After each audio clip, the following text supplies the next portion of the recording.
Nabi Idris pernah berdoa kepada Allah untuk melambatkan peredaran matahari serta menahan terik panasnya. Doa Nabi Idris ini dapat ditemukan dalam tafsir Qurtubi 11/188 yang juga dikutip oleh Syamsuddin Nur dalam buku dahsyatnya Doa Para Nabi.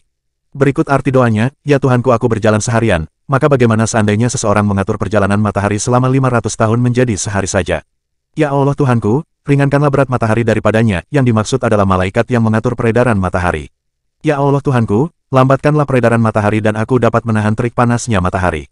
Menurut riwayat Ibnu Abbas, Ka'ab dan ulama lainnya, doa ini dipanjatkan Nabi Idris kala ia bepergian ke suatu tempat. Namun Idris kemalaman dalam perjalanannya itu. Lantas ia pun berdoa seperti doa di atas. Allah pun mengabulkan doa Nabi Idris. Maka, terjadi perubahan pada matahari. Sementara malaikat tak mengetahui penyebab perubahan matahari itu. Malaikat pun bertanya pada Allah, tentang penyebab peredaran matahari yang melambat. Allah pun memberitahu malaikat tentang Nabi Idris yang berdoa memohon agar peredaran matahari diperlambat dan panasnya tidak terlalu terik. Keterangan yang sama juga diperoleh dari Imam Sa'idi yang meriwayatkan, satu waktu Nabi Idris tengah tertidur di awal hari.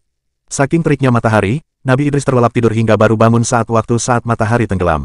Hal tersebut karena Nabi Idris memohon agar peredaran matahari diperlambat dan dilindungi dari terik matahari.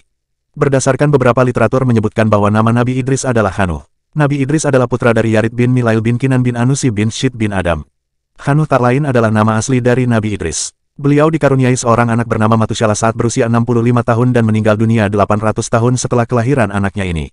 Artinya secara keseluruhan umur Nabi Idris adalah 865 tahun, dalam Al-Bidayah wa An-Nihayah 1/115 yang juga dikutip oleh Jihad Muhammad Hajjaj dalam umur dan silsilah para nabi. Kendati demikian terdapat perbedaan pendapat tentang wafatnya Nabi Idris. Ada pendapat yang menyatakan bahwa Allah mengangkatnya ke langit sebagaimana yang terjadi pada Nabi Isa. Pendapat lain menyebutkan Nabi Idris diangkat ke surga. Sementara menurut Ibnu Mahul, Nabi Idris merupakan salah satu dari 4 nabi yang mendapat karunia khusus dari Allah. Keempat nabi itu adalah 2 orang hidup di bumi yaitu Nabi Ilyas dan Nabi Khidir. Sedangkan Nabi Idris dan Nabi Isa diangkat ke hadapannya dalam keadaan hidup. Pendapat lain mengatakan Nabi Idris diwafatkan di langit keempat, sedang lainnya berpendapat Nabi Idris masih hidup karena Allah telah mengangkatnya ke langit seperti Nabi Isa. Wallahu alam.